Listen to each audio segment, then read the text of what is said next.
네, 당신을 괴롭히는 투자 고민 저희 아침엔 투자가 함께하겠습니다. 저는 허잼입니다. 여러분 안녕하세요. 저는 여도은입니다. 자, 오늘 양시장의 반등이 드디어 나타나고 있습니다. 네, 하락이 좀 끝났었으면 좋겠는데. 오늘부터 시작이죠. 이제 많이 어떤 거? 고생하셨습니다. 이제 턴 어라운드 해야죠. 예, 진짜 바닥 확인했으니까. 아는 단어 다 나온다. 턴 어라운드 하시고, 예. 제가 이제 여러 가지 커뮤니티를 많이 확인을 하면서 네. 오는데, 오늘 이제 기사화도 됐던 글이 있었어요. 어떤 글이요? 최태원 회장님, 하이닉스 환불 가능할까요? 얼마 들고 있지도 않았는데 너무 떨어져서 속상합니다. 우리 애 아빠가 많이 화가 났어요. 참교육. 주식 참교육 해야 된다. 많이 떨어져서 우리 애 아빠가 화가 났습니다. 네. 진짜 자존감 떨어지잖아요. 주식 그러니까요. 떨어지면. 네. 예, 여러분들의 자존감이 오늘은 코스피 쪽에서는 한 3% 정도, 코스닥도 한 3% 정도 좀 올라가셨으면 좋겠습니다. 네. 사실 이렇게 반등한다고 해서 우리의 지금 무너진 계좌가 단숨에 회복되지는 않죠. 이러고서 이제 차츰차츰 다시 회복을 해서 이게 또 반도체만 가는 장 말고 손에 손잡고 이제 다 같이 올라가는 올림픽 정신, 네. 예, 올림픽 정신의 시장이 좀 펼쳐졌으면 좋겠는데 모르겠습니다. 오늘 또 자동차 주는 별로 안 좋고 또 방산주도 별로 안 좋아가지고 이게 장단 맞추기가 이제 점점 까다로워지는 그런 시장인 것 같습니다. 일단은 삼성전자 3%, SK하이닉스는 7%대 강한 반등을 보이고 있고요. 네. 코스닥 쪽에서도 바이오주 중심으로 한 그리고 일부 반도체주들도 강한 상승이 나타나고 있습니다. 과연 지금 시장에 있어서요. 오늘 아침에 보니까 외국인이 어제도 좀 들어오고 오늘도 지금 6천억 정도 사고 있거든요. 이 기세 몰아붙여서 좀 쭉쭉 샀으면 좋겠는데 예, 부디 중꺾마 중요한 건 꺾이지 않는 그런 마음을 마음입니다. 외국인들도 네. 좀 가지고 있었으면 좋겠습니다. 네. 자, 오늘도 여러분들의 투자 고민을 저희가 해결해 드릴 텐데 저희가 그래서 여러분들 이제 오프라인에서 세미나 하시면 한 번씩 좀 이렇게 시원하게 채찍 내려가시는 것 같잖아요. 네. 그래서 7월 달에 여의도에서 세미나를 또 준비하고 있고 전국 지역을 저희가 투어할 예정입니다. 먼저 투어부터 좀 말씀을 드리겠습니다. 부동산을 넘어선 새로운 부의 이동이 시작됩니다. 네. 자본시장의 거대한 변화를 주도할 다음 자산 전략을 여러분과 함께 저희가 직접 떠나도록 하겠습니다. 대전, 부산, 대구로 가는데 부산이 이미 저희가 어제 마감. 홍보를 시작했는데 이미 끝났다고 합니다. 부산 지역에 계신 분들은 너무 아쉽지만 네. 대구까지 가깝잖아요. 대구까진 가죠. 네, 부산인데 나 네. 대구 잠깐 찍고 오겠다. 네. 제가 알기로는 차로 한 1시간 반? 2시간? 차로 오셔도 되고 대구까지는 KTX? 뭐 KTX 너무 잘 돼 있으니까 대전까지도 뭐 KTX는 네네. 부담이 없는데 그래서 서울 오시려고 이러다가 여의도까지 오시는 분들 계십니다. 네. 자, 7월 21일 대전이고요. 20일 부산은 마감됐고요. 23일 대구입니다. 2026 NH투자증권 프라이빗 웰스 서밋이라는 주제로 저희가 여러분과 이야기 좀 나눠보도록 하겠습니다. 네. 굉장히 많은 분들이 또 참여를 하시고 호텔에서 진행이 돼요. 좀 고급지게 네. 우리의 계좌를 더 고급지게 만들 또 분들과 함께 해보시고요. 여의도로도 저희가 또 이야기를 나눠볼 수 있을 것 같아요. 여의도 본사에서 저희가 NH투자증권 여의도 본사에서 준비하고 있는데요. 요거는 7월 20일 오후 3시에 열립니다. 7월 20일이 요일로는 보니까 아마 수요일일 것 같은데 아니네요. 월요일입니다. 네. 자, 월요병을 깨우칠 만한 그런 투자 전략을 여러분과 함께 공유하는데요. 지금과 같은 계속된 변동성이 아무래도 7월 내내 좀 펼쳐질 가능성을 우리는 좀 생각을 해야 되는데 그럴 때 그런 뭔가 고민이 깊은 여러분들의 마음을 좀 다독다독 해줄 만한 그런 내용들로 준비하겠습니다. 네. 주목할 K원전 전력기기 핵심주 요거 이제 완전 타겟해가지고 말씀드리고요. AI 공급 병목에서 찾는 투자 기회라는 주제로 이민재 차장 그리고 서영재 과장과 함께 세미나도 준비하고 있으니까 여러분들 많이 신청해 주시기 바랍니다. 모두 무료입니다. 무료입니다. 예, 여러분들. 무료로 저희가 진행을 하고요. 네. 전국 투어 같은 경우에는 우리 3프로TV 정말 딱 구독자분들을 대상으로만 요거 진행이 되기 때문에 여러분 빨리 신청하시기 바랍니다. 영상 안에 링크 혹은 지금 실시간 댓글창에 저희가 링크 올려드릴 테니까요. 지금 바로 신청하시기 바랍니다. 자, 오늘은 목요일이고요. 여러분과 함께 ETF 공부하는 시간 가져보도록 하겠습니다. 네. 우리 박현지 과장님 나와주시죠. 네. 어서 오세요. 안녕하세요. 반갑습니다. 아우 변동성 이런 변동성을 저는 진짜 제가 주식 투자를 18년 했거든요. 18년. 딱 18년째. 뭐 다섯 살 때부터 하신 거죠? 태어났을 때부터 태어났을 했죠. 때부터. 저는 지금 낭낭초등학생이니까. 알겠습니다. 네, 어쨌든 허언증이네요. 네. 이런 변동성 우리 과장님도 혹시 업계에 계시면서 겪어본 적 있으세요? 처음인 것 진짜 같아요. 처음이다. 역대급이죠. 아, 뭐 코로나 때는 계속 빠지고 나서 계속 올라갔으니까 네. 그것도 변동성이긴 한데 그래도 좋은 변동성이었는데 이번에는 약간 좀 혼란스럽죠. 맞아요. 네. 그러니까 1년의 중심에 서 있는 7월이잖아요. 네. 이제 하반기로 넘어갔는데 그러니까 크게 좀 봐주세요. 올해 그래서 상승 동력은 끝났나 뭐 이런 얘기들이 좀 나와요. 그러니까 사실 공포가 생길 때 더 공포스러운 말들이 이제 더해지니까. 맞아요. 반도체 피크아웃이라는 단어가 사실 이번 주 우리를 많이 누르지 않았습니까? 네. 어떻게 보고 계세요? 전반적으로는. 이미 많은 전문가분들께서 나오셔서 하셨을 수 있는 말이겠지만 뭐 펀더멘털적으로 봤을 때는 반도체가 뭐 숫자가 꺾이는 그런 부분은 없고요. 다만 이제 기대치가 워낙 높게 형성이 되어 있다 보니까 네. 뭐 엔비디아에 대한 기대가 높아서 이제 주가가 많이 못 올라가는 것처럼 약간 그러한 메커니즘으로 좀 흘러가는 게 아닌가 이렇게 생각이 좀 들고요. 네.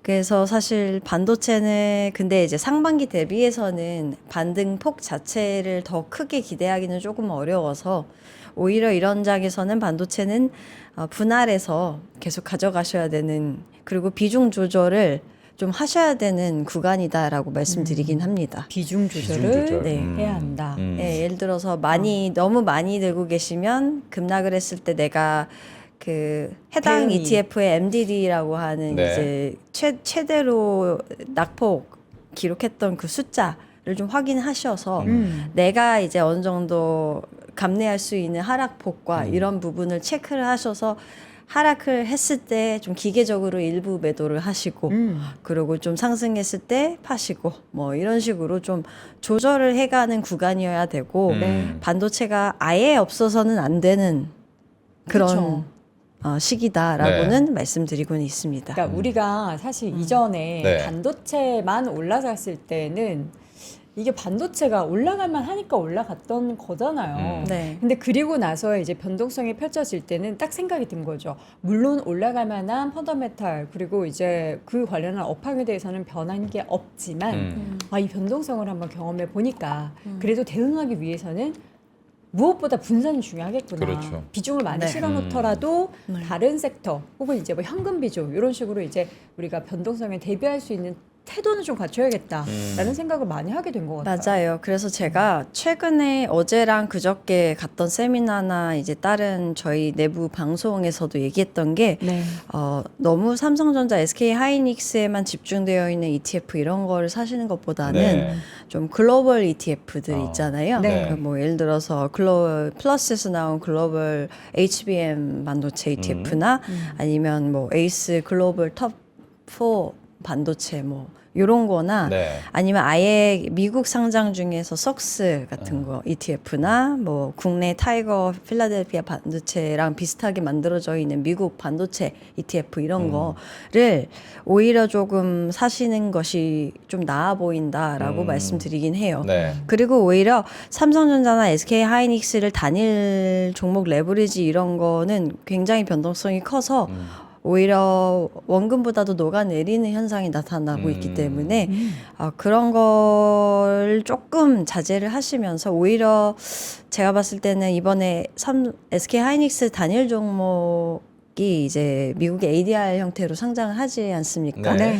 그런 좀 미국 시장으로도 눈을 좀 돌려보셔서 그런 방법도 괜찮겠다라고 말씀드리는 이유는 어쨌든 미국 시장이 더 크잖아요. 네. 자금력이 더 크고 그리고 그게 지수에 미국 반도체 ETF나 이런 데 지수에 편입이 될 가능성이 네. 있잖아요. 네. 그렇죠. 그러면 이런 부분에 따라서 좀 수혜를 볼 수 있는 요인들이 생길 거라고 생각을 하기 때문에 조금 폭넓게 좀 보시고 좀 투자를 하는 게 좋지 않을까 이렇게 좀 말씀드리고 있습니다. 그러니까 우리가 보통 이제 미국 주식 투자하면은 네. 네. 20%대 세금을 내긴 하잖아요. 200만 원 이상의 네. 수익을 발생을 하면 그거 이제 계산을 하면은 조금 머리가 복잡해질 것 같기는 한데 네. 네. 그럼에도 불구하고 그 자금에 대한 사이즈 자체가 국내보다는 훨씬 더 크기 때문에 그 흐름에 있어서 미국 에디아 상장의 SK하이닉스 쪽을 또 생각해 보는 것도 좋겠다. 근데 저는 또 그 생각도 들거든요.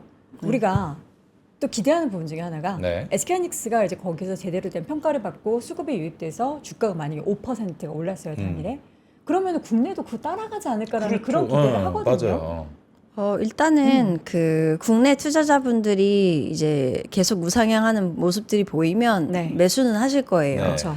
근데 이제 변수는 지금 단일 종목 레버리지가 있지 않습니까? 네. 그걸로 인해서 계속해서 수급이 흔들린다라고 하면 사람들이 이제 해외 쪽으로 눈을 돌리는 분들이 분명 생기지 않을까라는 생각이 좀 들기도 하고 네네네네.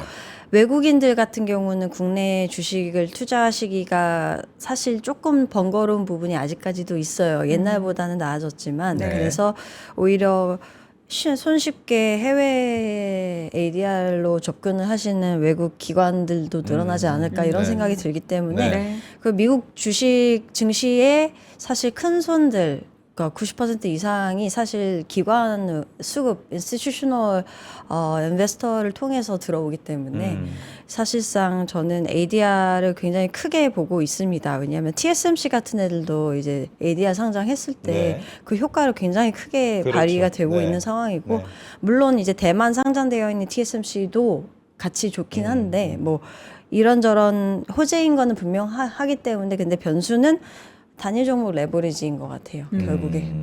그러니까 변수를 얘기하시면서 사실 우리가 레버리지 ETF 이것도 이제 종목 뒤에 ETF라고 우리가 명명을 하다 보니까 네.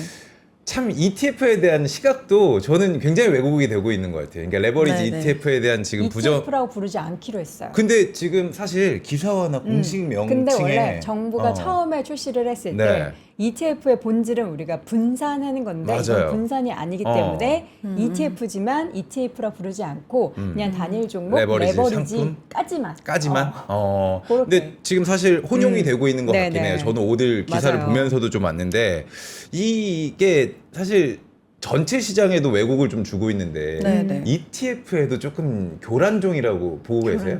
교란종이죠. 아. 완전 교란종이고요. 5월 말에 사실 레버리지 상품이 출시된 이후로 반도체 일반 집중형 ETF나 기타 ETF에서 자금이 다 빠져나갔고요. 그 이후로 나머지 대형주 관련된 ETF들, 현대차나 ETF나 뭐 이런 좀 특징을 갖고 있는 ETF들도 힘을 못 썼잖아요, 사실. 그러다가 지금 조금 반도체가 많이 빠지니까 순환매가 또 도나 싶다가도 또 같이 다 빠져버리는 경우도 나타나고 있고 네. 이제 사실 그 부분이 이제 정부 쪽에서 발표가 나는 부분이 어떻게 나올지는 모르겠지만 결국에는 뭔가 해결책이 나오긴 해야 될 것 같아요. 안 그러면 계속 핑퐁핑퐁 이런 식으로 계속 가면 그러니까요. 외인들도 우리나라 증시를 어떤 형식으로 활용할지에 대한 좀 불안감이 좀 있긴 합니다. 그래서 할 수 있는 방법은 상폐까지는 절대 못 갈 것 같고요. 규정상 그거는 안 될 것 같고 오히려 좀 증거금 같은 거를 올려서 네네. 좀 신규 수급을 막는다거나 아니면 뭐 교육 같은 거를 안 듣게 한다거나 뭐 못 듣게 한다거나 신규 네. 투자자 대상으로 네. 뭐 이런 식으로 뭘 막아버리는 방식으로 가게 되면 그리고 자기의 원금이 녹는 모습들을 이렇게 계속 확인을 하시게 되면 조금 자연스럽게 투자를 안 하시는 분들도 좀 생겨나지 않을까에 대한 그런 생각이 들긴 하는데 네. 일단 그 부분이 좀 해결이 돼야 국내 반도체나 뭐든 다 좋을 것 같습니다. 네. 만들어 놓고 하지 말라는 게 참. 그러니까 이게 참 그래요. 맞아요. 예. 예, 사실 우리가 처음에 생각했던 어떤 그런 순기능보다 지금 부작용이 훨씬 더 커 보이는 상황이어가지고 올라갈 때는 뭐 마냥 네. 다 좋겠지만 더 많이 올라가게 하니까 음. 하락할 때는 이렇게 무서워도 하락을 촉발해내는 네. 그러니까 이것만 모든 이유가 아니지만 어쨌든 굉장히 많은 영향을 미치고 있다라는 그렇죠. 건 우리가 또 거부할 수 없는 사실이기 때문에 네. 요거 좀 받아들여야겠습니다. 자, 그럼 본격적으로 네. 우리 내용 한번 살펴보도록 하겠습니다. 우리 주간 ETF 동향부터 한번 살펴볼까요? 네. ETF 동향 상승 업종 테마를 좀 보시면 반도체가 없죠. 보시면 하나도 은행이 가장 은행, 좋고요. 보험, 금융 네. 그리고 금, 은 그리고 화장품 요런 필수 소비재 이런 것들이 좀 특징적인 요소로 좀 보이실 거예요. 네. 그래서 결국 미국 같은 경우는 이미 2주 전부터 순환매가 좀 돌고 있어요. 우리나라는 그게 조금 두드러지게 패턴이 확실하게 보이진 않지만 조금 간간히 보이고 있는데 그 한 예시로 볼 수 있는 게 은행이나 보험 쪽이 올라갔다라는 거고요. 아무래도 은행 보험은 좀 대표적인 방어주로도 많이 통하잖아요. 그래서 배당이라도 받아가겠다라는 분들, 그리고 좀 변동성이 적었으면 좋겠다 이런 분들이, 그리고 저가 매수를 좀 노리고 들어오시는 분들이 있는 것 같아요. 어쨌든 주주 환원에 따라서 좀 계속해서 수혜를 볼 수 있고 배당도 확대하고 수혜가 있는데, 근데 생각보다 주가가 많이 눌려 있다라는 대표적인 업종이기 때문에 네. 이런 쪽으로 많이 매수가 들어간 것 같고요. 그리고 그 외에는 뭐 사실 화장품 쪽 실적 ETF들이 좋잖아요. 실적이나 6월 수출 데이터 보시면 네. 두 자릿수 이상 증가했고, 그리고 상반기만 봐도 20% 넘게 이제 성장하는 부분들 확인되기 때문에 이제 그런 기대감, 순환매 여러 가지로 얽히고 설키면서 이제 올라간 걸로 이제 보여지고요. 네. 필수 소비재 쪽 ETF도 역시나 화장품 비중이 상단에 들어가 있습니다. 그래서 이러한 특징적인 요소. 근데 제가 이 데이터를 받았을 때 트럼프가 타코를 안 했을 때입니다. 네. 금 가격이 올라간 달라졌죠? 걸로 보이는데 다시. 다시 또 좀 수정해야 되는 부분들이 생기긴 네, 하는데 네. 하루 만에 그런 것들이 생겨버려서 네. 일단은 뭐 그렇게 해석을 하시면 될 것 같습니다. 네. 자, 하락 보겠습니다. 네, 하락 업종 테마 같은 아이고. 경우는 반도체 보이시죠? 코스닥 반도체 많이 소부장, 빠졌네요. 코스닥, 글로벌 반도체, 전력 네. 다 특징적인 특징 공통점이 다 AI, 반도체, AI, 전력 이런 것과 연관되어 있는 섹터이고요. 그리고 여기 보면 모멘텀이라고 되어 있는 키움에서 나온 미국 S&P 500 모멘텀이라고 되어 있는 ETF, 이 안에 대표적으로 들어가 있는 종목이 엔비디아, 이런 마이크론 이런 애들이에요. 그러니까 반도체 전반적으로 빠지면서 같이 안 좋았던 걸로 보여지고요. 네. 그 옆에 엔비디아 채권 혼합도 빠져 있잖아요. 그러니까 엔비디아가 최근에 이제 소프트웨어, 미국 소프트웨어 오픈 AI나 이런 여러 가지 기업들이 자체 칩을 이제 양산하고 생산하기로 얘기를 하면서 조금 엔비디아의 의존도를 낮추기 위한 노력을 이어가고 있어서 이런 부분이 계속 가시화될수록 엔비디아 주가가 조금 계속 조금씩 빠지는 모양새가 나타나고 있는 건 사실이어서 반도체 내에서도 주가 차별화가 좀 뚜렷하게 나타나고 있는 요즘이다.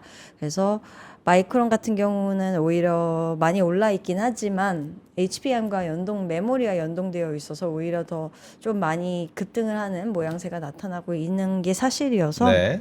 이런 특징적인 요소들이 나타났습니다. 근데 이제 코스닥 같은 경우가 사실 코스피가 눌리면 코스닥이라도 올라가야 되는데 이렇게 생각을 하시는데, 그럴 수 없었던 가장 큰 이유는 사실 코스피 반도체가 빠지면서 이제 전체적으로 레버리지가 있지 않습니까? 네. 레버리지 수요가 계속 그쪽에 메리트가 있다라고 생각하시는 분들이 단타를 치시면서 들어가니까 이제 코스닥으로 자금이 유입이 못 돼서 빠지는 그런 부분들도 분명 있는 것 같아요. 그래서 전반적으로 반도체, AI, 전력 이런 쪽은 조금 주간 하락 업종에 분류되었다 이렇게 보실 수 있겠습니다. 네. 해외 쪽에서는 어땠을까요? 해외 같은 경우는 사실 상승 업종 보시면 모더나 요새 바이오 올라갔고요. 좋죠? 네. 네, 로블록스, 마이크로 스트래티지 같은 애들이 올라갔어요. 오. 그러니까 코인과 연동되어 있는 애들이 오랜만에 올라갔고요. 네. 팔란티어, 보안주, 사이버 보안 이런 쪽이 좀 눈에 띄실 거예요. 근데 제가 늘 좀 요즘에 느끼는 게 뭐냐면 확실히 미국도 순환매가 돌고 있어요. 네. 그래서 애플 원래 AI에서 좀 소외되었던 업종으로 계속 빠지거나 이랬었잖아요. 근데 최근에 올라오고 있죠. 그리고 팔란티어 같은 애들도 사실 눌려 있었어요. 소프트웨어 종말론 이런 얘기 나오면서 좀 이 친구도 계속 눌려 있다가 최근에 올라오는 모습들이 좀 스물스물 확인이 되고 있어서 저는 이제 미국 증시 내에서도 반도체는 여전히 코어로 가져가지만 이제 역시나 이제 분산을 좀 해야 되는 좀 다른 업종으로 모아가는 그런 부분들이 확인이 돼야 될 것 같다 이렇게 네. 생각이 들고 있어요. 그래서 제가 오늘 사실 말씀드릴 내용 중에 하나가 소프트웨어나 이쪽 관련된 업종 ETF이기 때문에 그 얘기를 좀 해드릴 예정입니다. 좋습니다. 그래서 결국에는 지금 소프트웨어 쪽에 좀 관심을 가져라. 이렇게 좀 말씀드리고 싶고요.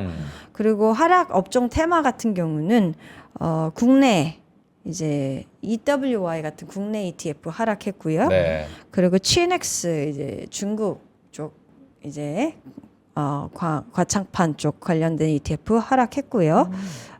그 외에 이제 전력이나 이런 좀 데이터 센터나 이런 반도체나 아까 제가 말씀드렸던 그런 테마들이 좀 꺾인 부분들 동일하게 확인되고 있습니다.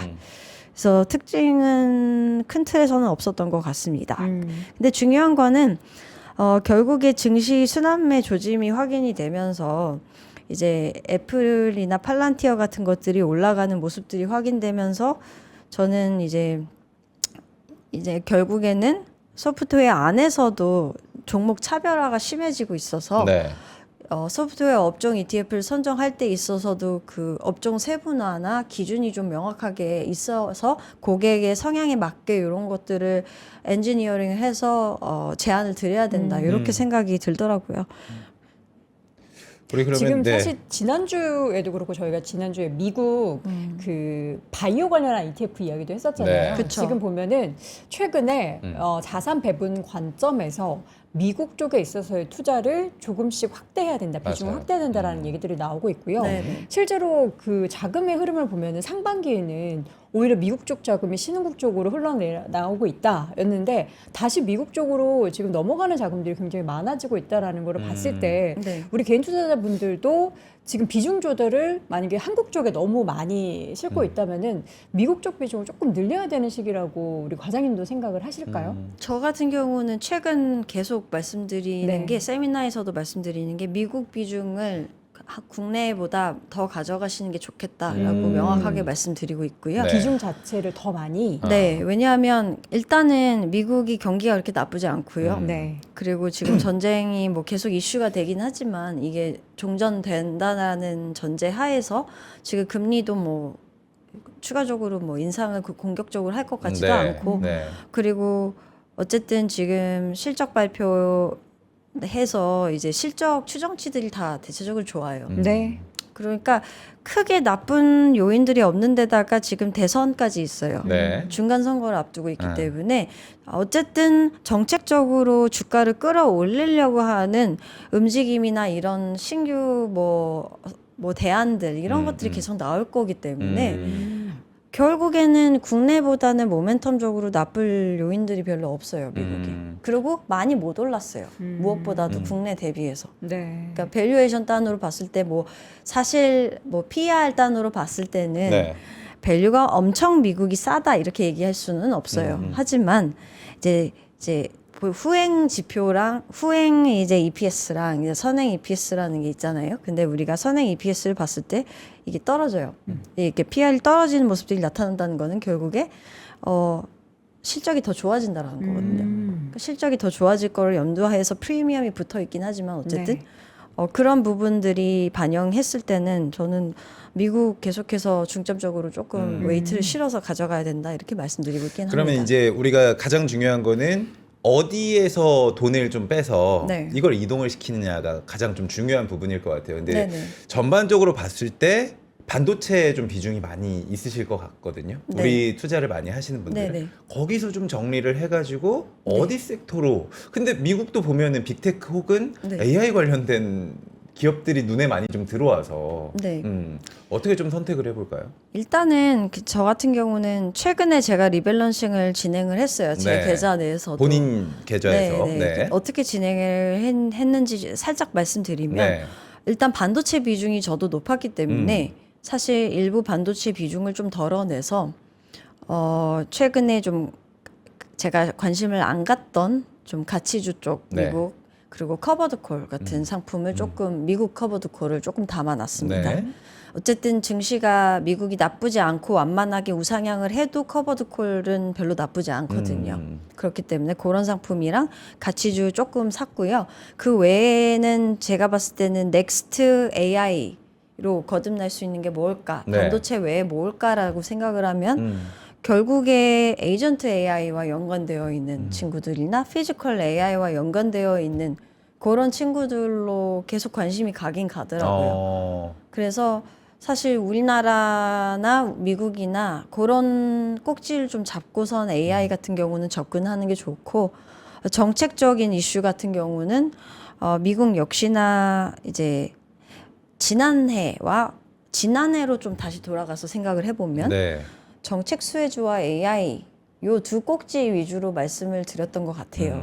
그때로 다시 돌아가게 되면 결국에 금융 섹터나 이런 쪽도 조금 다시 봐야 되고 그리고 인하까지는 아니지만 뭐 이런 부분까지 반영을 했을 때는 네. 뭐 가치주에 해당되는 게 바이오라서 뭐 이런 애들을 조금 담아가는 좀 전반적으로 좀 분산을 해야 되는 시점이지 않나라는 생각이 들긴 합니다. 네. 그러니까 국내도 마찬가지예요, 사실. 그래서 저가 매수 기회가 있다면 정책이나 AI 뒷받침을 받을 만한 섹터라면 조금씩 저가에 조금씩 사는 것도 괜찮겠다 이렇게 말씀드립니다. 자, 그럼 저희가 오늘 또 관련해서 미국 쪽에 있어서의 투자를 또 할 수 있는 또 소프트웨어 분야에 투자할 수 있는 ETF 잠시 후에 소개해 드리고요. 네. 먼저 또 신규 선정된 ETF를 네. 한번 쭉 볼 뉴페이스. 필요가 있는데 네. 반도체도 있고 지금 허버드콜도 있고 전력도 있고 다양한 ETF가 좀 상장이 됐네요. 네, 사실 크게 패턴이라는 게 뭐 신규 상장은 있을 수는 네, 없고요. 네. 근데 이제 뭐 시기적으로 운용사들이 출시할 때 시기가 겹치는 경우들은 간혹가다 있는데 이번에는 사실 그런 패턴은 맞아요. 별로 보이지 않았습니다. 네. 근데 이제 그냥 굳이 패턴을 하나 찾는다면 방산이나 전력이나 뭐 기존에 좀 잘 갔던 섹터들 중에 좀 많이 좀 관심이 안 쏠렸던 애들이 조금 그런 친구들에 한해서 ETF들이 출시가 되고 있는 것 같아요. 그래서 미리 그냥 출시해 놓고 좀 오를 때를 기다리자 약간 이런 방식으로 접근을 하실 수도 있는 애들이어서 네. 네. 근데 뭐 이미 많이 나와 있는 ETF들이어서 사실 말씀드릴 부분은 크게 없는데 그냥 커버드콜 정도 좀 특이하다고 느낀 부분이어서 코스닥 150 커버드콜 액티브라는 상품 같은 경우가 나타났는데 네. 그게 국내 유일한 코스닥 커버드콜이고요. 근데 코스닥이 너무 안 좋으니까 이제 변동성 크니까 근데 이제 만약에 이제 정책 수혜를 받아서 조금 다시 반등하는 그 시점이 온다면 이제 커버드콜 같은 상품을 통해서 그냥 액티브로 운용되고 있기 때문에 상승률과 배분금을 동시에 좀 추구를 한다. 탄력적으로 추구한다라는 특징이 있는 애라서 이런 것도 좀 관심을 가져보면 좋지 않을까 이 정도로 말씀드리고 있고요. 네. 사실 커버드콜은 저는 국내 커버드콜은 웬만하면 추천은 잘 안 드리고 있는 상황이긴 합니다. 왜냐하면 커버드콜은 어찌됐든 간에 횡보장에서 더 유리하고요. 네. 그렇기 때문에 국장이 요즘 막 사이드카 걸리고 변동성이 너무 막 크니까. 네, 너무 크기 때문에 사실 미국 커버드콜을 오히려 더 선호해서 추천드리고 있는 상황이라는 점만 조금 명심하시면 좋을 것 같습니다. 다시 한번 좀 여쭤보면은 커버드콜이 지금 상황, 그러니까 변동성이 너무 심한 상황에서는 오히려 이제 수익률이 훨씬 더 안 좋아지는 상황이 되는 건가요? 일단은 주가 측면에서 만약에 V자 반등이 나온다 네. 하면 가장 안 좋은 시나리오입니다. 아, V자 반등이 가장 안 좋다. 왜냐하면 하락을 이만큼 했다가 이만큼 다시 돌아왔을 때 추가로 얻어갈 수 있는 수익도 없고 이제 하락 손실은 손실대로 맞고 네. 이제 똔똔이 되잖아요. 아. 그러면 뭐 똔똔이 되면 세임. 네, 쌤쌤이 되기 때문에 그러면 사실 좋을 게 없거든요. 근데 그게 계속 반복이 된다라고 생각을 하시면 그러겠네요. 그럼 커버드콜은 어떤 장이 제일 좋아요? 우리가 근데 사실 커버드콜을 네. 되게 장기적으로 모아가는 좀 안정적인 그런 투자처로 많이들 인지를 하고 있거든요. 장기적으로 모아가는 안정적인 투자처라는 거는 사실 좀 아니고요. 기초 자산이 우상향하는 지수 ETF나 이제 성장주 ETF랑 같이 가져가셨을 때는 상세 효과가 있어서 시너지를 낼 수 있다로 생각을 하시면 돼요. 왜냐 이 ETF는 완만하게 우상향을 할 때 또는 횡보할 때 가장 좋습니다. 횡보할 때 네, 꾸준하게 완만하게 우상향할 때도 좋고요. 근데 이제 안 좋을 때는 이렇게 급등락을 계속해서 반복할 때는 별로 좋지 않습니다. 그럼 원금이 계속 녹아내릴 수가 있어요. 네. 그럼 커버드콜 들고 계신 분들은 지금 시점에서 어떻게 추가적인 만약에 관련한 자산이 앞으로 우상할 거라는 믿음이 있으시다면 네. 좀 더 사야 될까요? 비중을 더 실어야 저는 될까요? S&P 500 커버드 콜 같은 거는 코덱스 미국 배당 커버드 콜 같은 상품은 제가 담았습니다. 이번에 리밸런싱 제 거 할 때. 네네. 왜냐하면 미국 장이 이제 지금 조금 플랫한데 이제 완만하게 장기적으로 우상향한다고 생각을 했을 네. 때는 그냥 어디 이렇게 대안이 없다라고 생각이 들면 그런 ETF 담아놓으면 오히려 대안이 될 수가 있거든요. 왜냐하면 배당금을 많이 주잖아요. 네. 그러니까 배당이 연 8%, 9% 이상 무조건 나오면 이제 어쨌든 따박따박 현금 창출을 해서 그 현금을 받아서 다른 성장주나 반도체 빠진 부분을 내가 메꾸거나 네. 뭐 재투자를 해서 사용을 하실 수 있기 때문에 그런 용도로 약간 권총 따박따박 권총처럼 활용을 하시기 되게 좋은 ETF라고 생각해서 권총처럼 사용하셔서 이 반도체나 이제 성장주 투자를 하셔서 기관총을 따다다다다 이런 식으로 네네네. 사용하시면 어이구, 되기 네네네. 때문에 통 맞는 줄 알고 지금 통 맞는 줄 알고. 그래서 그러니까 그렇기 네. 때문에 미국 투자 지수 투자에 커버드 콜 하셔가지고 네. 은퇴하신 분들도 많이 좀 현금 흐름도 좀 만드신 만드시는 분들도 분들. 계시고. 네. 그러니까 커버드 콜 처음에 저희가 들었을 때도 그런 식으로 많이 또 상품 배열을 하시는 분들도 계시더라고요. 네. 그러니까. 네, 포트폴리오를 설계하기 되게 좋은 상품이에요. 커버드 콜은. 네. 우리가 배당률 같은 거를 이렇게 딱딱딱 3%, 4%, 뭐 8% 뭐 이런 식으로 집계를 해서 내 안에서 월 단위로 얼마 정도가 나왔으면 좋겠다. 뭐 이런 식으로 설계가 가능하시기 때문에 사실 연금에서 국내 상장 미국 배당 커버드 콜 ETF 이런 거는 연금 계좌에서 담으실 수 있으니까 네. 활용하실 수 있기 때문에 내 달러로 모아가길 원하시는 분들은 이제 미국 제피나 뭐 이런 친구들을 사신다 이렇게 생각하시면 돼서 사실 큰 차이점은 그냥 세금 그리고 달러냐 원하냐 의 차이라고 보시면 될 것 같습니다. 네. 자, 이렇게 해서 신규 ETF까지 쭉 확인하는데 지금 밖에 비가 굉장히 또 많이 온다 그러고 네. 곳곳의 지역에서는 뭐 범람하고 뭐 홍수 네. 피해도 좀 있다라고 하니까 특히나 여러분들 지금 충청권에 어. 굉장히 지금 뭐 대피령이 내려질 정도로 많이 오고 있다고 하거든요. 한 번씩 비 오면 그 지역이 또 맞아요. 힘들더라고요. 예, 물에 잠기면 정말 여러분들 큰일 나니까 혹시나 네. 외출하시거나 하시는 분들은 기상 주의하셔야죠. 지금 예보를 꼭 확인하고 움직이시길 부탁을 드리겠습니다. 네. 자, 그러면 이제 오늘 저희가 앞서서 잠깐 얘기했던 것처럼 사연을 통해서 지금 미국 쪽 비중을 조금 늘리려면 지난번에는 바이오 얘기했다면 오늘은 소프트웨어 얘기를 좀 해보려고 하는데 네. 사연 한번 읽어주시죠. 사연 오늘의 질문입니다. 미국 소프트웨어 업종의 종말론이 있는데요. 이거 우리가 사실 뭐 공포 얘기를 많이 했었죠. 그쵸. 종목별 주가 차별화는 확대되겠지만 현 시점 수요는 꾸준하게 발생하고 있습니다. 상대적으로 이 소프트웨어가 오를 틈이 있는지 룸이 있는지 굉장히 궁금해지는데 미국 SW 소프트웨어 관련 ETF 투자 어떻게 진행하면 좋을까요? 라고 물어보셨습니다. 우리 이거를 뭐라고 했죠? 사스포칼립스라고 네, 했었나요? 그때 이제 난리가 났었죠. 네. 사실 그리고 요새는 뭐 종목별로 좀 희비가 많이 엇갈리고 있는 것 같아요. 네, 뭐 맞아요. 어도비는 좀 여전히 힘들고 또 그 외 종목들은 다 여기서 살 궁리를 하고 있다. 뭐 이렇기도 하고 어때요? 일단은 소프트웨어 업종 전반적으로 다 좋다고 말하기는 좀 어렵고요. 네. 그 안에서 말씀하셨던 것처럼 주가가 많이 갈리고 실적도 많이 갈릴 거예요.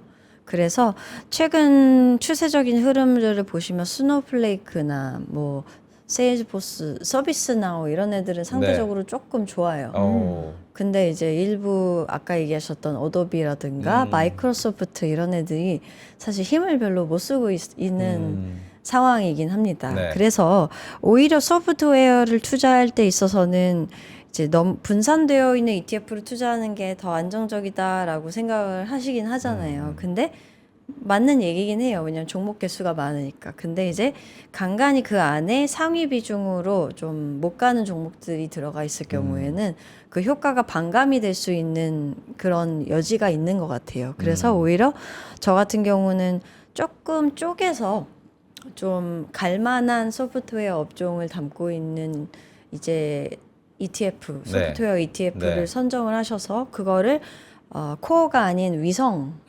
전략, 새틀라이트 정도 비중으로 담아서 그걸 모아가시는 그런 용도를 활용하시고 그러는 게 좀 좋지 않을까라고 말씀드리기는 해요. 그래서 근데 소프트웨어가 전반적으로 좀 이렇게 많이 갈리는 이유가 뭘까 이렇게 생각을 해보시면 네. 네. 그 이유는 쉽게 얘기해서 전반적으로 클라우드를 담당하는 업체가 있고 네. SaaS라는 이제 어플리케이션 단에서 음. 어플리케이션을 만드는 업체가 있는 거고 그리고 그 외에 뭐 이제 뭐 세분화되어 있는 그런 업종들이 나눠져 있는데 네.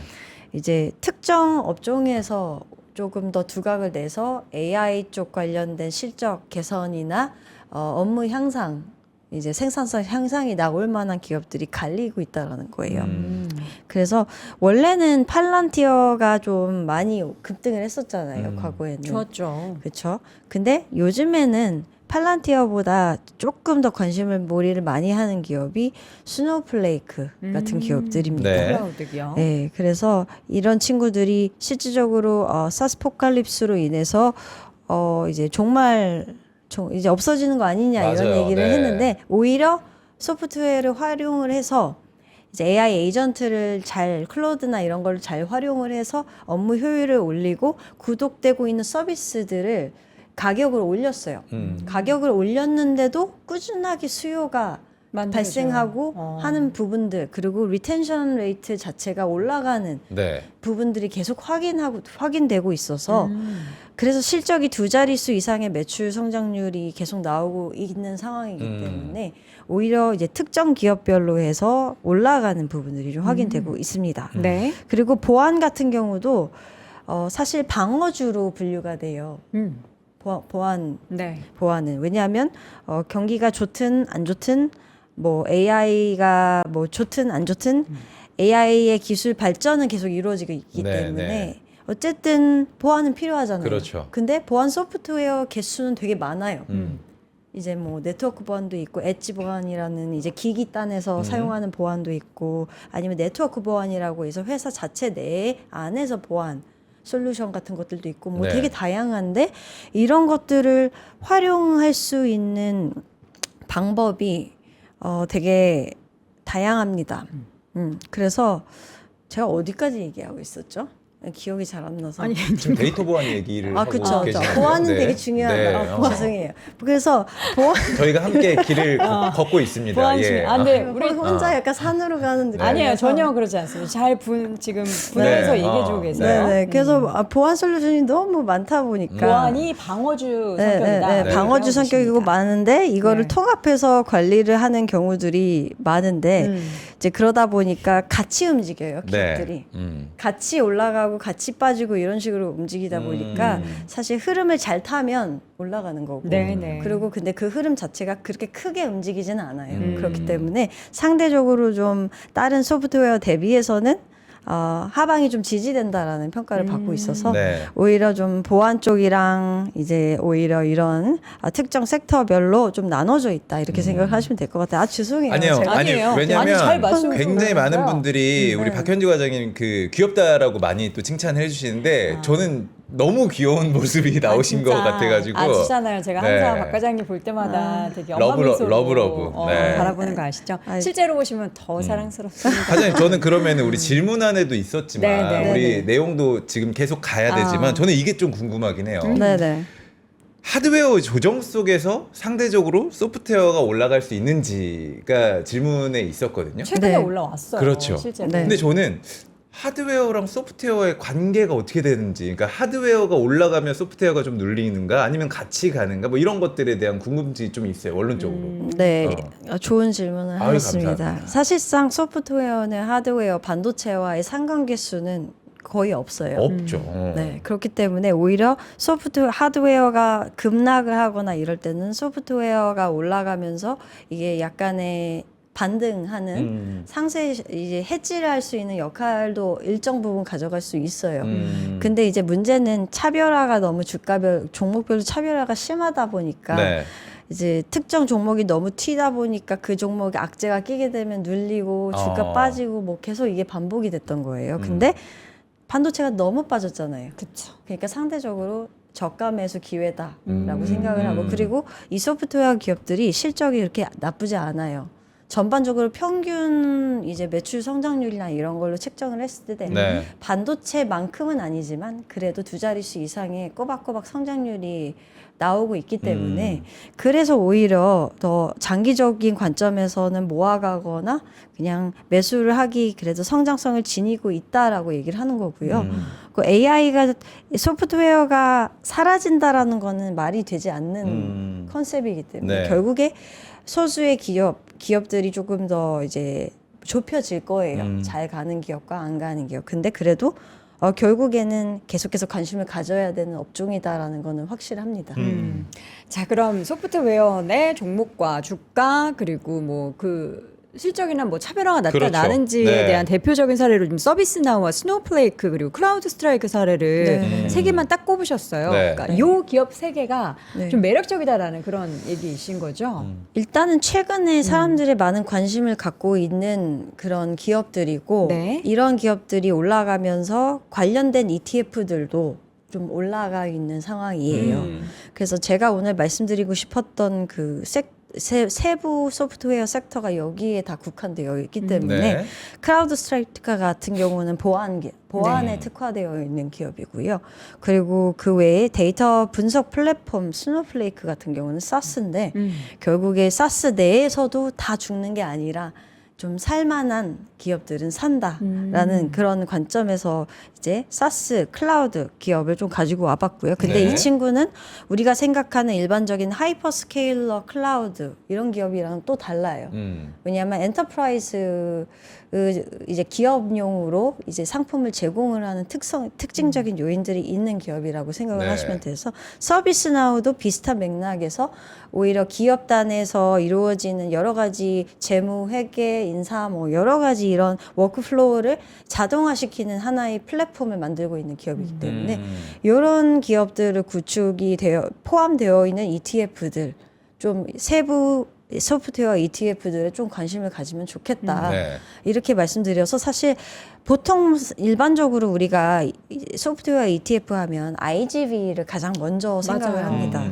근데 iShares에서 나온 Expanded Tech Software라는 분산형 소프트웨어 ETF가 있는데 얘는 네. 아까 말씀드렸던 이런 분야들을 모두 아우르고 있는 그런 형태의 ETF인데 사실 저는 IGV는 안정적인 투자자라면 IGV를 무조건적으로 추천한다라고 말씀을 솔직히 안 드려요. 왜요? 긍정적인 분들에게는 왜냐하면 지금 너무 그 안에 들어가 있는 종목 구성을 보시면 마이크로소프트가 상단에 들어가 있거든요. 마소가 요새 참 어렵죠. 네, 근데 사실 팔란티어도 변동성 되게 크고요. 네. 그래서 이런 친구들보다는 오히려 좀 시총 사이즈는 좀 작지만 제 개인 입장에서는 위섬 트리 클라우드 컴퓨팅 펀드라고 하는 ETF가 있는데 WCLD 같은 경우는 좀 중소형 이제 클라우드 컴퓨팅 기업들까지 담고 있어요. 그래서 보면 신규 상장된 루브릭부터 시작해서 옥타나 이런 좀 신생 클라우드 기업들이 좀 들어가 있는데 네. 사실 크라우드 스트라이크까지 다 들어가 있어요. 근데 이런 기업들이 오히려 마소가 못 가는 부분을 고려를 했을 때 마소 비중이 없기 때문에 오히려 이런 친구들이 퍼포먼스가 성과로 봤을 때는 최근 더 좋았어요. 최근 1개월간 수익률 단으로 보시면 IGB보다 5.98%로 성과가 더 좋았어요. 그래서 오히려 아웃퍼폼을 하고 있는 형태의 ETF여서 단기적인 관점에서는 오히려 지금 소프트웨어 반등을 노리고 들어간다고 하시면 위즈덤 트리 클라우드 컴퓨팅 펀드 같은 이런 ETF로 접근을 하시는 게 네. 조금 더 모멘텀적으로 더 가져갈 수 있는 부분이 있지 않을까 생각이 좀 들긴 합니다. 사실 보여주셨던 그 1개월간의 수익률 차트를 보면은 여기에서는 사실 방금 말씀해 주셨던 WCLD는 2등이고 네. 네. 그 위에는 지금 핵이라는 ETF도 있고 네. 지금 요 빨간색이 이제 맥스라는 ETF도 있는데 네. 네. 지금 요거 두 번째 수익률을 보인 WCLD는 그러면 장기적인 관점에서 모아갈 만한 그런 ETF로 지금 말씀을 해주신 거죠? 장기적인 관점은 아니고요. 네. 아, 그래요? 이 친구는 지금 단기적으로 소프트웨어가 좀 모멘텀적으로 올라간다라고 봤을 때 네네. 조금 더 빨리 반등해서 올라갈 수 있는 ETF 같다라는 생각이고요. 근데 이제 코어로 그냥 무난하게 가져가시고 좀 비중을 크게 가져가시는 용도라면 뭐 네. IGV 같은 게 여전히 뭐 안정적이긴 합니다. 네. 그래서 깔아놓기에는 IGV가 좋고 단기적으로. 단기적으로 좀 모아가는 좀 노리고선 들어가기에는 네. 이런 친구들이 더 날 수도 있겠다. 아. 이렇게 말씀드리고 그와 별도로 해크라는 ETF가 있습니다. 네. 요거는 이제 그거 앞서서 어. WCLD와 비슷한 더 커다란 클라우드 컴퓨팅 ETF가 있어요. 그 우리나라에서는 SKYY라는 ETF가 있는데 SKYY. 네. 그 친구가 조금 더 우리가 생각하는 하이퍼 스케일러들이 들어가 있는 ETF거든요. 근데 좀 이게 좀 못 믿어오시면 그걸로 이제 매수를 하시는 건데 저는 사실 한 네. 3, 4년 전에부터 한 5년 된 것 같아요. 네. CLOU라는 네. ETF를 네, 네. 모아갔던 구간이 있었어요. 네. 지금은 정리를 했는데 그때는 사실 그 스카이라는 ETF 안에서는 다 우리가 아는 기업들이 꽤 많았는데 CLOU는 이 기업이 뭐지? 왜 그걸 모아가셨어요? 근데 왠지 그때 저는 당시에? 이제 중소형 그런 관련한 클라우드 기업에 투자를 하고 싶은데 제가 네. 모르니까 네. 네. 관련한 사람은 클 것 같은데 뭐 큰 기업도 좋긴 한데 좀 그런 기업을 투자해보고 싶어서 또 한 CLO를 방을 좀 노리는 아니 느낌으로. 그러진 않아요. 네. 미국에서는 한 방 놀지 않아요. 네네네. 근데 수익률이 꽤 좋았거든요. 네. 지금 어떤지 모르겠네. 그 ETF는. 그러게요. 저도 이제 좀 개인적인 클라우드 이야기를 있죠. 하면은 미장을 처음 시작한 게 M7. 이 막스 맥스. 굉장히 좋아했거든요. 저도 네. 이거 지금 없긴 한데 근데 M7을 오늘 가져오시긴 했는데 지금 상황에서 M7은 좀 어때요? 지금 사실 소프트웨어 이야기를 많이 하고는 있지만 네. M7이 하반기에 좀 관심을 갖게 될까요? 예전엔 참 얘기 많이 했었었는데. 사실 M7이 지금 많이 눌려 있어요. 주가가 많이 못 올라가고 그 종목 내에서의 주가 차별화가 커졌기 때문에. 네. 근데 생각해 보시면 맥스 같은 경우도 소프트웨어 비중이 높아요. 음. 소프트웨어 기업 비중이 높기 때문에 클라우드 기업들도 많이 들어가 있고 네. 그래서 오히려 주가가 눌려 있다라는 관점에서는 그냥 뭐 무난하게 빅테크로 접근을 하신다면 가져갈 만하다. 그리고 이 친구 같은 경우는 국채 비중, 미국 단기채 국채 비중이 50%가 들어가요. 네. 그렇기 때문에 어쨌든 액티브 ETF여서 이 비중을 운용력이 자체적으로 조절을 해요. 그러니까 하방을 좀 어떻게든 방어를 시키기 위해서 이제 국채를 활용을 하고 네. 있는 ETF고, 그리고 나머지 50%를 이제 스왑 형태로 미국 빅테크에 투자를 하고 있는 건데, 근데 미국에서는 스왑을 많이 활용을 많이 합니다. 그렇군요. 많이 활용을 해서 ETF를 만드는 것이 특징적인 요소라서 사실 저 같은 경우는 이런 ETF는 오히려 그냥 중립형 투자자, 그러니까 너무 공격적이지 않으면서도 그렇다고 너무 보수적이시지도 않은 분들한테는 딱 적합한 ETF로 활용하시기 되게 좋다 이렇게 말씀드리고 있어요. 그래서 얘는 소프트웨어와 하드웨어를 둘 다 갖고 가긴 하지만 네. 결국에 소프트웨어 비중 자체가 높은 편이기 때문에 그냥 넣어둔 거고요. 그리고 마지막으로 요 앰플리파이 사이버 세큐리티라는 해크라는 ETF가 있는데 네. 이 친구는 사이버 보안 ETF 중에서도 가장 오래된 ETF예요. 해커의 핵. 해커의 핵입니다. 네. 네, 2014년도에 출시가 된 ETF인데 되게 네. 오래됐어요. 맞아요. 근데 보통 이런 ETF들은 좀 큼직큼직한 보안주만 담고 있지 않아야 하나 이런 생각을 하시잖아요. 네. 오래됐으니까. 근데 그게 아니에요. 중소형 신생 이제 보안주들을 대거 담고 있어요. 여기 종목 구성을 보시면 팔로알토나 크라우드 스트라이크, 포티넷 같은 애들도 있는데 그 옥타부터 시작해서 좀 퀄리스 뭐 이런 좀 조그만한 기업들도 들어가 있어서 네. 오히려 좀 중소형 대형주까지 다 같이 두루 이제 투자를 하고 있는 보안 ETF여서 우리가 많이 알려져 있는 좀 커다란 ETF는 CIBR이라고 하는 ETF가 있어요. 네.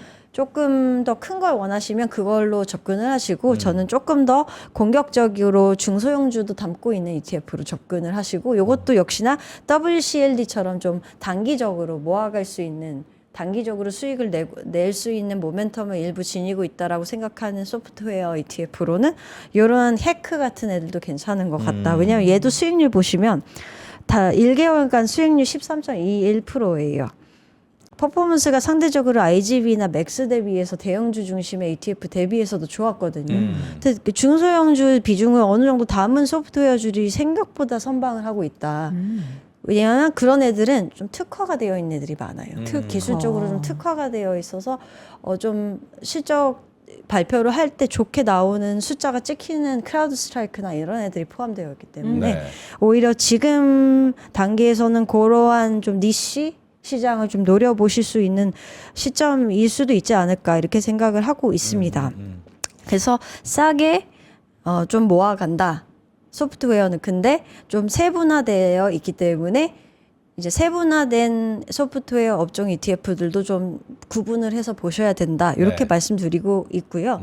그리고 마지막으로 WTAI 제가 여기 포함 안 시키는 항상 ETF 그렇죠. 그렇죠. 있으시죠? 항상 하나 더 가져오세요. 보너스로 하나씩 그냥 넣는 네, 건데 WTAI. 네, 이 친구는 사실 여기 보시면 종목 반도체 구성 ETF 보시면 같아요. 엔비디아. 반도체도 AI 들어가 네, 있어요. 알파벳. 샌드디스크도 들어가 있고 근데 아마존이 들어가 있죠. 아마존, SK 스퀘어도 팔로알토. 보이고요. 네, 그래서 약간의 소프트웨어와 하드웨어를 섞어놓은 섞어놓은. 형태의 ETF인데 이런 ETF는 사실 되게 많긴 해요. 근데 얘가 조금 더 종목 구성이 저는 좀 공격적이면서도 네. 밸런스가 좀 잡혀 있다라고 생각을 했던 게 여기 보시면 어쨌든 보안주도 들어가 있고 구글도 들어가 있고 이래서 종목 구성이 좀 괜찮다고 생각해서 가져온 좀 ETF이고요.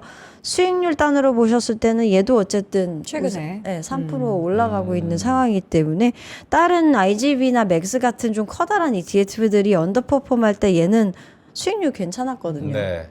그래서 이런 것도 좀 살펴보시면 좀 좋지 않을까.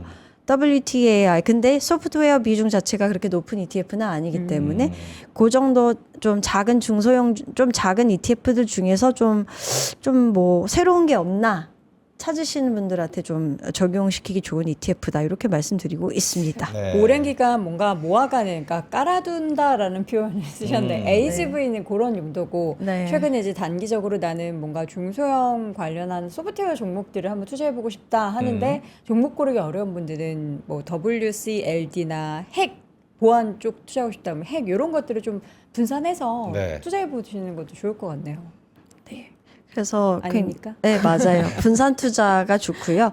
근데 이제 기간을 좀 정해두시고 하는 게 좋다. 네. 어느 정도 기간 생각하시나요? 일단은 이 중소형으로 접근을 하실 거면 반도체가 눌려 있을 때를 노리셔야 되는 지금이니? 좀 그게 조금 더 용이할 것 같아요. 네, 네. 그러니까 기간으로 봤을 때는 좀 단기로 잡는 게 더 나을 것 같고요. 음. 근데 이제 IGB나 맥스 같은 애들은 오히려 좀 단기보다는 그냥 눌려 있을 때 모아가도 되겠다라는 생각이 드는 이유는 어차피 좀 분산되어 있고 네. 그죠. AUM도 크고 이러잖아요. 네. 그냥 유동성이 크니까 내가 언제라도 사고 팔 때 그런 용이성이 있기 때문에 이런 친구들은 뭐 그냥 조금 저가 매수 타임이라고 생각될 때는 그냥 조금씩 담아 모아 가시는 장기로도 가져가셔도 되겠다 이런 생각이 들긴 합니다. 네. 자, 우리 또 로아 아빠 맞나요? 로이 아빠님께서 로이 아빠님? 반도체 때문에 힘들어서 슈퍼챗 쏘기가 이제 어렵다고 3,000원을 쏘셨습니다. 혹시 저기 관계가 네, 있는 분이세요? 로이 엄마, 네, 네, 네. 로이 아빠. 네, 뭐 그래요. 그래도 쏴주셔서 감사합니다. 근데 안 감사합니다. 쏴주셔도 네. 돼요. 우리 로이 아빠님이 이제 이렇게 안 쏴주셔도 되는데 그나저나 반도체랑 이제 환승 이별을 할 땐가. 뭐? 아까도 말씀하셨어요. 이제 좀 비중 조절을 할 때이다. 네네. 그런 얘기를 하셨으니까 같은 다음 생각. 주는 우리가 이렇게 늘 이분은 사연을 받고 이렇게 얘기를 좀 해주잖아요. 제 사연도 저도 이제 좀 비중 조절하고 미국으로 옮겨가려고 하는데 네. 그런 분들에게 좀 추천하는 ETF를 네. 또 좀 준비를 해주시면 너무 좋을 것 같아요. 아 비중 조절이요? S&P 500 왜 지수 ETF 사면 되지 않나 싶은데 또 이제 보면은 네. 우리 또 청춘이잖아요. 청춘입니다. 그렇기 때문에. 예. 그럴 때 이제 플러스 알파를 또 생각을 하는 그런 분들이 많아서 맞아요. 네. 뭐 나스닥 100 3배짜리 샀는데. 세 번째 그런 건 또 심장이 아파가지고. 자, 예. 알겠습니다. 자, 오늘도 또 ETF 통해서 전략 한번 짜봤고요. 박현지 과장과 함께했습니다. 고맙습니다. 감사합니다.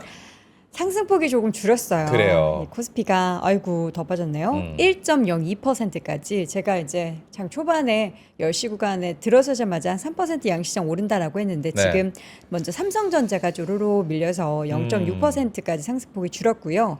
SK하이닉스도 7, 8% 올랐던 주가가 지금 윗골이 달면서 5% 아래로 내려왔습니다. 네. 지금 외국인이 매수 규모가 많이 줄었습니다. 지금 제가 10시 구간에 봤을 때 한 6천억 넘었는데 지금은 순매수 규모가 3,200억 정도 잡히고 있고 네. 오늘 아무래도 개인 투자자분들의 비중 조절이 좀 많은 것 같아요. 그래요. 개인 매도가 현재 1조 5천억 가량 출회되고 있고 네. 기관은 금융투자 또 연기금 등을 중심으로 한 매수세 1조 3천억 가량 잡히고 있습니다. 우리가 이제 미국 시간이니까 ADR 상장이 내일 확인할 수 있는 건가요? 그러면? 그러니까 10일에 된다고 했으니까 네. 우리나라 시각으로는 11일 그러니까 아, 토요일로 그래요? 넘어가면 그때 아마 볼 수 그러면은 있을 거라고 하네요. 내일 반영되기보다는 또 다음 주까지 좀 기다려야 되지 않을까 생각이 되네요. 모르겠어요. 그러니까 우리가 이번 주에 반도체 관련한 이벤트들이 두 되게 개가 많아서 있었죠. 네. 그걸 6월달 내내 호재성 뉴스다라고 기다렸는데 네. 삼전 잠정 실적도 사실 뭐 기대치를 서프라이즈하게 엄청 상회한 게 아니라서 좀 보고 실망했는데 이번 ADR 관련해서도 과연 시장이 그걸 또 그러니까요. 좋게만 해석하게 네. 될지는 모르겠어요. 수급 뺏긴다고 생각할 수도 있어요. 그럴 수도 외국인이 있고요. 미국 시장으로 바로 직투하지 않을까 하면서